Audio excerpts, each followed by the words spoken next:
Alright, in the last video you saw me going, which means I was going thumb and all three fingers. So we're going to talk about that a little bit here. You can also use where you pick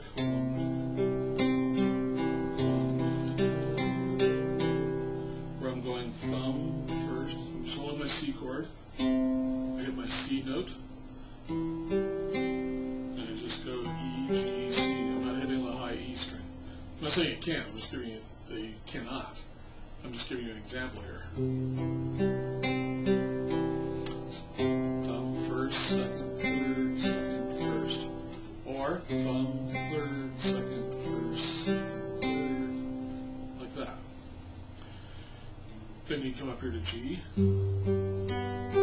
Let's play some, playing the deep G, and now I'm playing the G string, the B string, and the high E string with this G down here. Or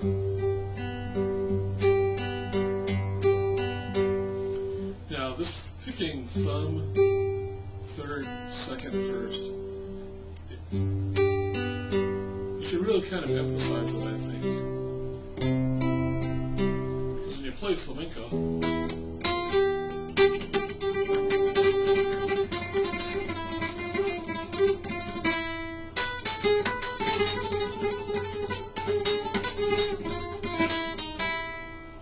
that's all done by going like this with your fingers. And it's always third, second, first.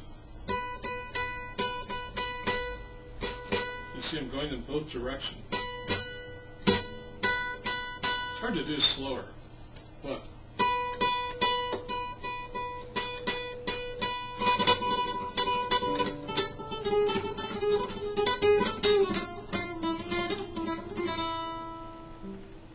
now, if you think about playing with a pick versus this, when you're doing a pick, you're going, and you go as fast as you can, and you're really kind of limited with how fast you can move your thumb around. Now, with a pick, when you're picking, I suggest you just kind of use your thumb and kind of keep it real close in, like that. But you're still kind of limited to how fast this muscle can go. This, when I do this, my fingers going out and back, that motion is 6 picks.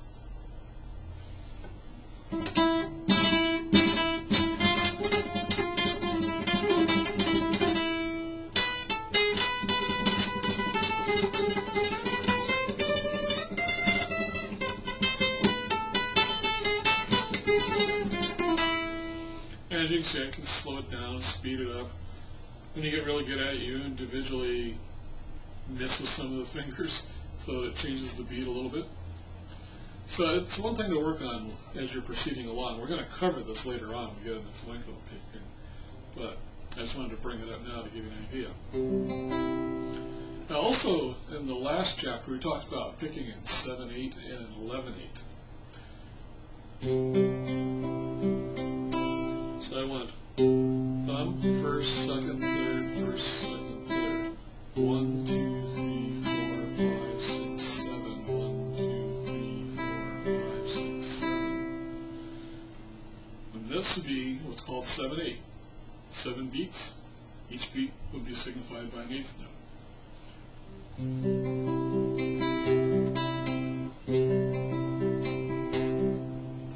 Having a little trouble there.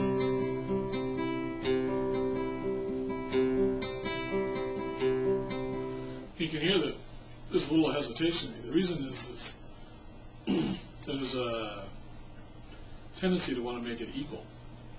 So when I do that little hesitation, I'm kind of throwing in that eighth. But you have to keep going. 1, 2, 3, 4,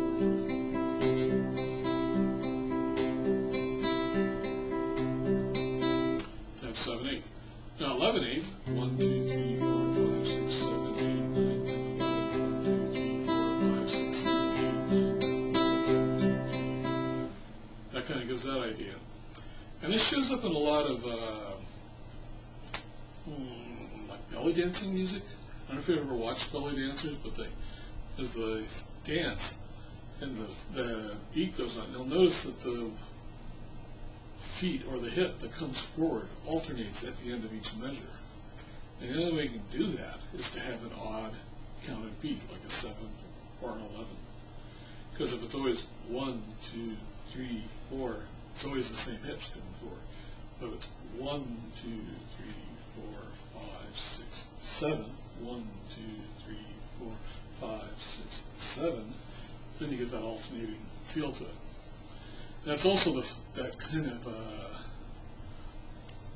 odd time sense that you may hear in a lot of Middle Eastern music, is that it just kind of is a little jarring when you use the 4/4, and yet it has that very kind of interesting feel to it. It's a kind of an exotic feel, because it is exotic to the Western ear. I'm sure to people who are in the Middle East, it just sounds normal, and they think that our 4/4 beat is like, what's that? But anyway, that's how that works.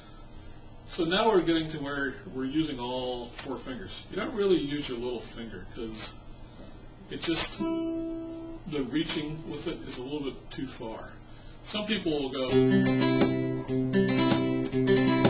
you see I've got a kind of a long nail, and they'll, because you notice you can use the guitar as a drum. We haven't talked about this much. And there are some places where they go,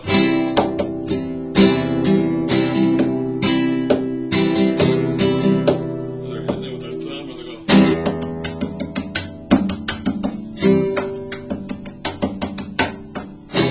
like that. So you can do all sorts of wild things. You can have one person sitting there going, and the other person's going.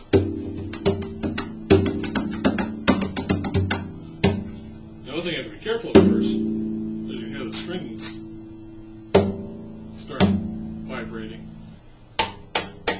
Up here it's not as much. So you do have to be a little bit careful. Some people will like stick their arms across the strings like this,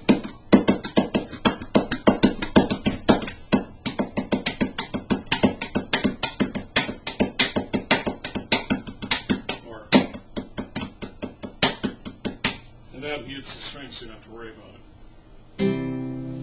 And all that uses all 4 of your fingers.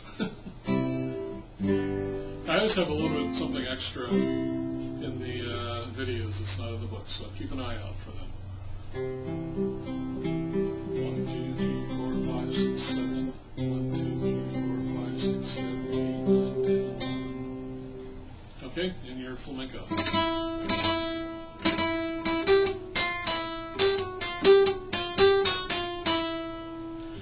So you can mix all these together as you get more used to time signatures and the pickings and things like that. There are actually a lot of pieces, like I've seen classical pieces where almost every measure is like, they'll go 2/4, 2/4, 3/4, 2/4, 5/4, 7/8, just jumping around constantly. And so your picking style, how many fingers you use, everything changes. Like when you're doing, tends to be 1, 2, 3, or 1, 2, 3, or 1, 2, 3, or 1, 2, 3, and they leave out the middle. It's, kind of weird. Now, you may wonder why you do that. If you'll notice, when you hold your finger up, your middle finger is longer than these two.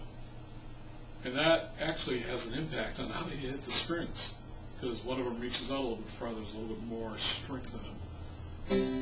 And when you play notes, it actually, if you listen, you hear that. I'm not trying to do anything special, it's just because this finger is longer, it actually has a stronger stroke. So you can alternate between, and kind of put these in and out as you want. It's a lot to be aware of, I understand, but I want to give you a nice thorough education.